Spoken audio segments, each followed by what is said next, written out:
운동을 좋아하는 사람은 자신이 응원하는 팀이 승리했다는 소식이 기뻐합니다. 시험을 준비하는 사람은 합격 소식에 환호하게 될 것이고요. 취업을 준비했던 사람은 입사 소식을 갈망하게 될 것입니다. 우리는 무슨 소식을 가장 소망하고 계십니까?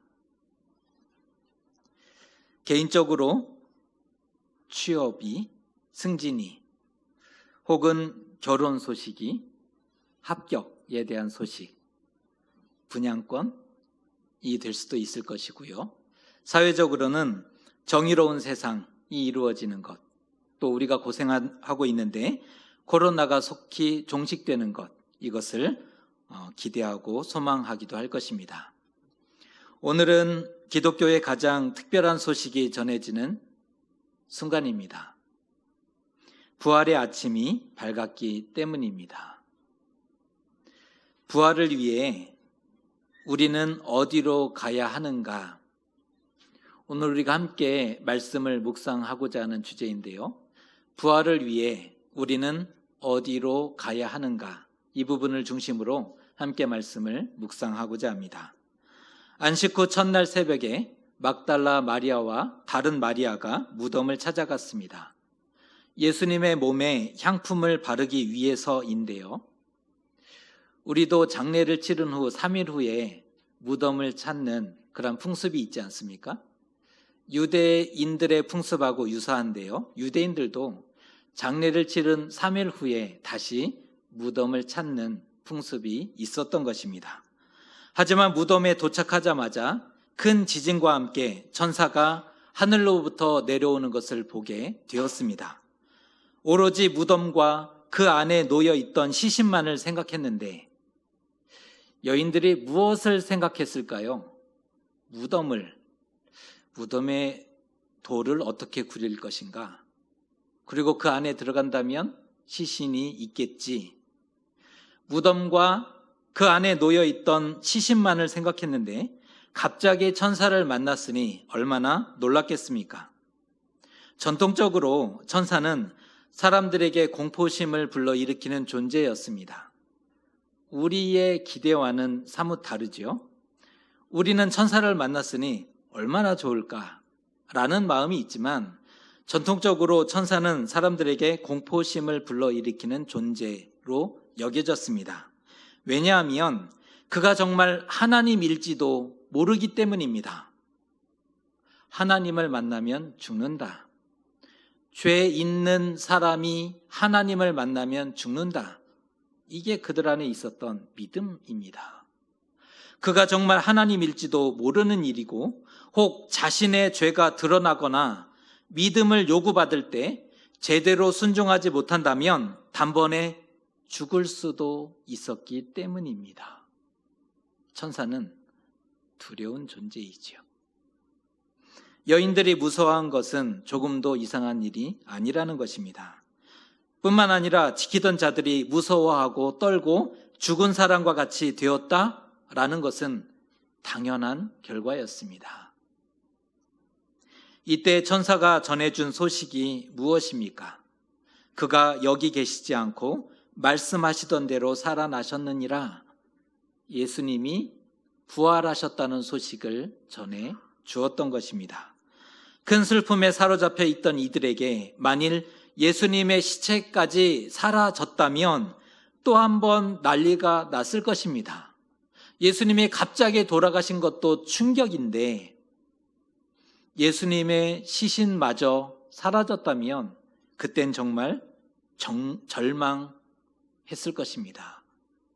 하지만 천사로 인해서 누가 옮겨갔거나 또 훔쳐간 것이 아니라 부활하셨음을 알게 되었고 듣게 되었습니다.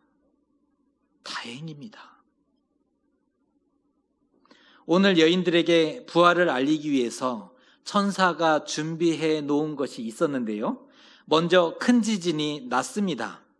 큰 지진이 났다는 것은 뭔가 특별한 일이 일어났음을 상기시켜주는 역할을 했고요.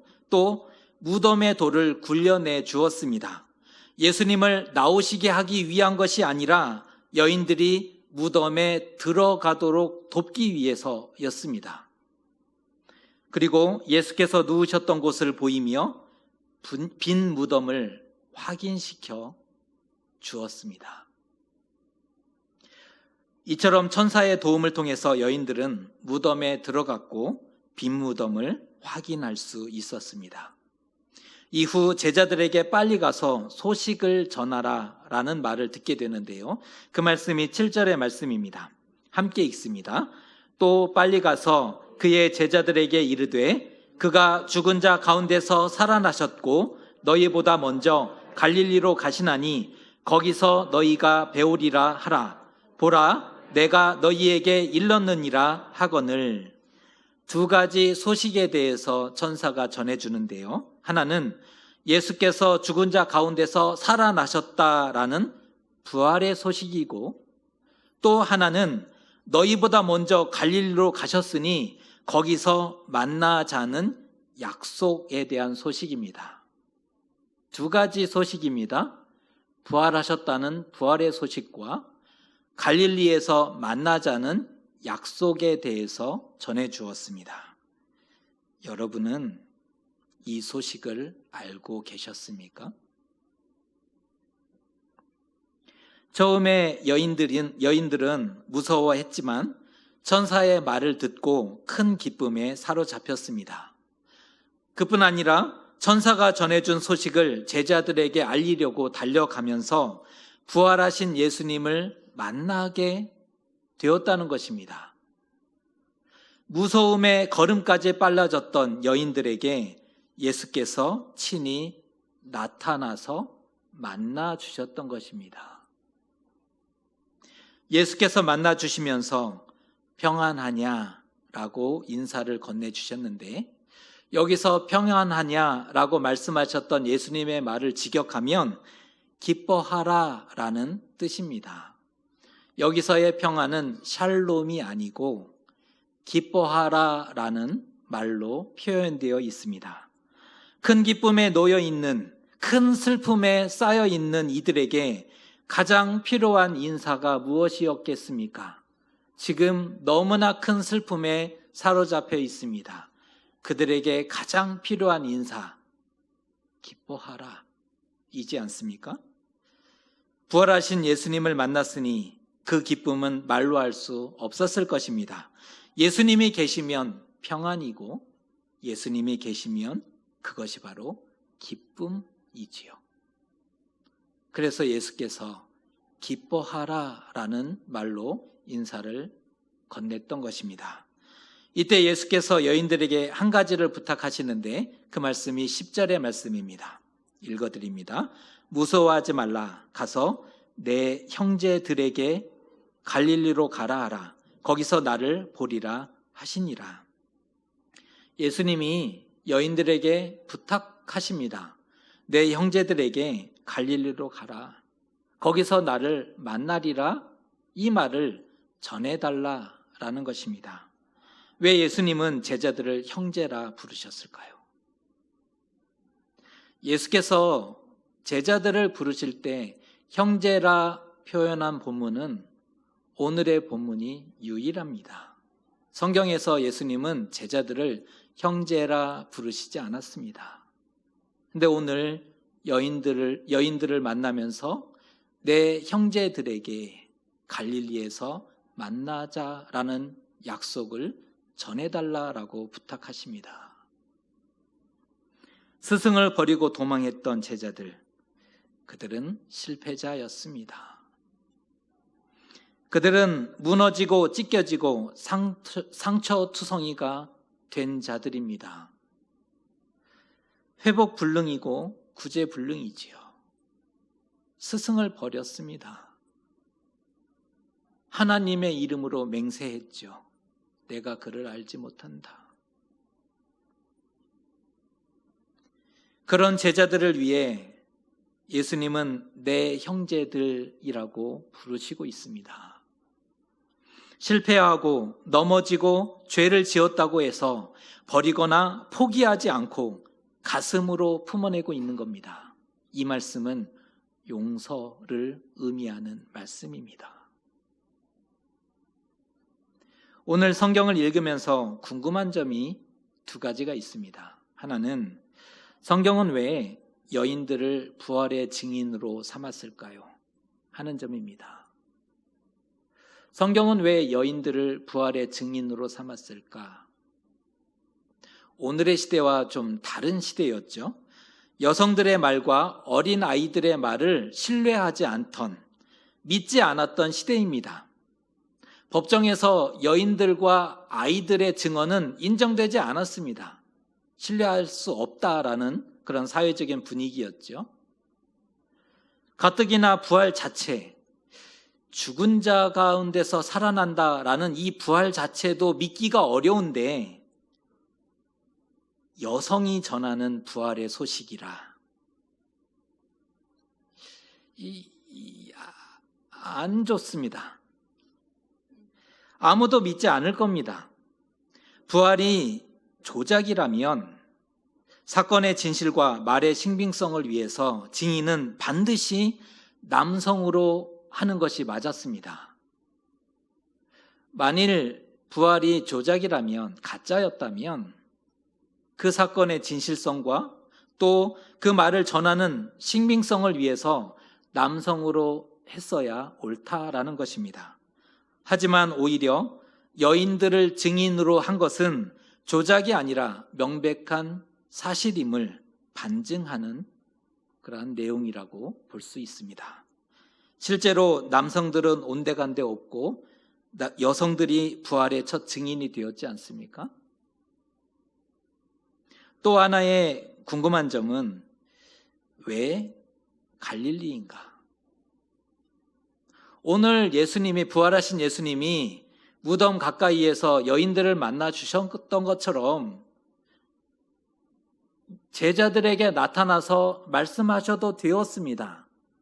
그런데 그러한 방식이 아니라 갈릴리로 가라. 왜 갈릴리였을까 하는 질문입니다. 갈릴리는 유대 역사에서 한 번도 주목받지 못했던 땅이었습니다. 출세와 성공한 사람들의 땅은 예루살렘입니다. 누구나 예루살렘을 꿈꿨고 그곳에 들어가서 성공적인 삶을 살아내기를 기대했습니다. 하지만 갈릴리는 무관심과 천대와 무시받던 땅이었습니다. 그런데 제자들에게는 그 의미가 달랐다는 것입니다. 갈릴리는 그들이 처음 주님을 만난 곳이고 부르심을 받은 곳입니다. 세상은 갈릴리를 무시하고 천대했을지 모르지만 제자들에게 있어서 갈릴리는 처음 주님을 만나고 부르심을 받았던 곳이었습니다. 예수께서 말씀을 가르치시고 오병이어를 먹여주시고 병자들을 고치신 곳, 예수님의 자취가 남겨진 첫사랑의 은혜와 감격을 간직했던 곳이 바로 갈릴리였죠. 다시 그곳으로 부르셔서 회복하시고 고치시겠다는 의미입니다. 부활이 없었다면 제자들은 마가의 다락방에서 두려움과 공포에 휩싸인 채 오늘까지 떨고 있었을지 모릅니다. 예수님의 부활이 없었다면 제자들은 여전히 마가의 다락방에 꽁꽁 숨어서 두려워하는 존재가 되었을 것입니다. 그러나 갈릴리에서 다시 회복되어 담대히 복음을 전하는 사람이 되었지 않습니까? 그 결정적인 이유는 부활하신 예수님을 만났기 때문이었습니다. 갈릴리는 부활하신 주님을 만나서 변화하는 곳입니다. 갈릴리는 부활하신 주님을 만나고 변화하는 장소입니다.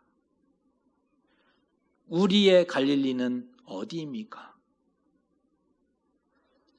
주님의 숨결이 그대로 살아있고 온기가 고스란히 남아있는 곳, 예수님을 만나 기쁨과 감격과 그 소망이 가득했던 곳, 예배와 말씀과 기도가 그렇게 달고 그렇게 기다려졌고 그렇게 좋았던 때 우리의 갈릴리는 어디입니까? 가서 변화되고 회복해야 되지 않겠습니까? 갈릴리는 예수님의 부활로 인해서 역사적인 지위와 평판이 완전히 달라졌습니다. 가난하고 병든 자, 갇힌 자, 눌린 자, 상처받은 자, 내세울 것 하나 없는 변두리 인생들이 그곳에서 빛을 만났던 장소, 그리고 슬픔의 땅이 축복의 땅으로 바뀌었지 않습니까? 우리도 한 번도 주목받지 못한 사람이지만 예수님의 부활로 달라질 수 있고 변할 수 있습니다. 예수님이 부활하심으로 새로운 세계가 열려지고 펼쳐지게 되었죠. 그 중심에 갈릴리가 있었습니다. 오늘 성경은 아무도 예상치 못했는데 부활 사건이 일어났음을 증거합니다. 아무도 기대하지 않았습니다. 아무도 알지 못했습니다. 그런데 부활의 사건이 일어났습니다. 천사가 여인들에게 부활의 소식을 전해주고 보여주었지요. 무엇을 해야 하는지를 천사가 안내해 줍니다. 앞으로 무슨 일을 해야 하는지를 안내해 주죠. 뿐만 아니라 예수께서도 만나 주셨고 여인들에게 한 번 더 부탁하셨지 않습니까? 천사가 알려주기만 해도 되었는데 예수께서 한 번 더 만나 주시면서 부탁하시고 있는 것입니다. 왜 그렇게 하셨을까요? 갈릴리로 가야 다시 살기 때문입니다. 제자들은 갈릴리로 가야 다시 살게 됩니다. 갈릴리로 가요. 그곳에 부활하신 주님이 계십니다. 먼저 가서 기다리신다 약속하셨습니다. 갈릴리로 가요. 약속이 있는 약속의 땅으로 바뀌었습니다. 어제의 갈릴리가 아니라 약속이 있는 약속의 땅으로 갈릴리가 변화되었다는 것입니다. 낙담하고 혼란 가운데 놓여 있는 두려움과 절망 중에 있는 제자들을 위로하시고 회복하시기 위해서 갈릴리로 부르시고 있는 것입니다. 실패와 좌절 가운데 있는 오늘 우리에게도 회복과 치유가 필요하지 않습니까? 여러분은 아니십니까? 실패와 좌절 가운데 놓여 있는, 불안과 두려움 가운데 쌓여 있는 오늘 우리에게 회복과 치유가 필요합니다. 우리는 갈릴리에서 변화되고 새롭게 될 것입니다. 우리의 심장이 다시 뛰게 될 것입니다. 기억하셨으면 좋겠습니다. 부활 사건 자체가 회복으로 연결된 것이 아니라 갈릴리에서 예수님과의 만남이 있었기 때문에 회복될 수 있었다는 것입니다. 부활이 회복이 아닙니다. 예수님이 부활하셨다고 해서 그 자체가 나의 회복이 되는 것이 아니라 부활하신 예수님을 만날 때 회복이 일어나는 것입니다. 성경은 예수님의 부활에 대해서 어떻게 부활하셨는지에 대해서 증언하고 있지 않습니다. 부활이 어떻게 목격되었는지를 보여주죠. 성경을 바르게 읽으셔야 합니다. 성경은 예수님의 부활이 어떻게 이루어졌는지에 대해서 증언하지 않습니다. 예수님의 부활이 어떻게 목격되었는지에 대해 말씀합니다. 다시 말해서 제자들이 어떻게 목격했고 어떻게 변화되었는지를 보여주는 말씀이라는 것입니다. 빈 무덤이 부활을 증명하지 않습니다. 빈 무덤이 중요한 것이 아니라는 거죠. 부활하신 주님을 만나고 부활의 목격자가 될 때 나의 부활이 되는 것입니다. 주님의 부활이 나의 부활로 경험될 때 새로운 세상이 열려질 수 있습니다. 예루살렘이 예수께서 부활하신 곳이라면 갈릴리는 우리의 부활의 장소입니다. 예루살렘은 예수님이 부활하신 곳이고 갈릴리는 우리가 부활해야 할 장소입니다. 오늘은 부활절입니다. 예수님은 부활하셨습니다. 그런데 나의 부활절은 왔는가? 나의 부활절은 왔습니까? 고난도 많고 슬픔도 많고 부족함도 많은 나의 인생도 달라질 수 있습니다. 부활이 우리의 삶의 새로운 시작과 터닝 포인트가 될 수 있었으면 좋겠습니다. 말씀을 정리합니다. 지금 우리는 어디로 가고 있는가? 한번 다시 물었으면 좋겠습니다. 지금 우리는 어디로 가고 있는가? 예루살렘이십니까? 성공을 위해서 세상 모두가 달려가는 그 성공의 자리를 위해 예루살렘으로 끊임없이 성실하게 부지런하게 땀 흘리며 달려가고 있는 것입니까? 예루살렘은 우리를 살리지 못합니다. 아무리 노력해도 형제라 하지 않습니다. 거기는 우리의 자리가 아닙니다. 우리는 지금 어디로 가고 있습니까? 지금도 무덤을 향하고 있는 것은 아닙니까? 시체를 찾기 위해서. 그러나 죽은 예수는 없습니다. 살아나셨기 때문입니다. 더 이상 예루살렘을 향해 살지 마십시오. 더 이상 무덤을 찾지 마십시오. 제자들은 갈릴리로 가서 부활하신 예수님을 만나 마침내 회복되었습니다. 삶의 우선순위가 있다면 우리도 갈릴리로 가서 부활하신 예수님을 만나야 하는 것입니다. 실패와 좌절과 고통에 사로잡혀 있는 자, 캄캄한 밤을 걷고 있는 자일수록 더욱 갈릴리로 가야 하는 것입니다. 바로 우리가 그러한 존재 아닙니까? 우리를 다시 살게 하는 갈릴리로 가십시다. 우리를 다시 살게 하는 그 갈릴리로 다시 가십시다. 말씀을 듣고 뜨겁게 기도하고 함께 먹고 마시고 거하던 그곳으로 돌아가야 합니다.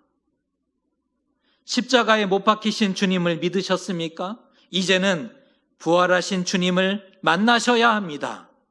십자가에 못 박히신 예수님만을 붙잡는 것은 건강한 신앙이 될 수 없습니다. 이제는 부활하신 주님을 만나야 할 때입니다. 주님이 기다리십니다.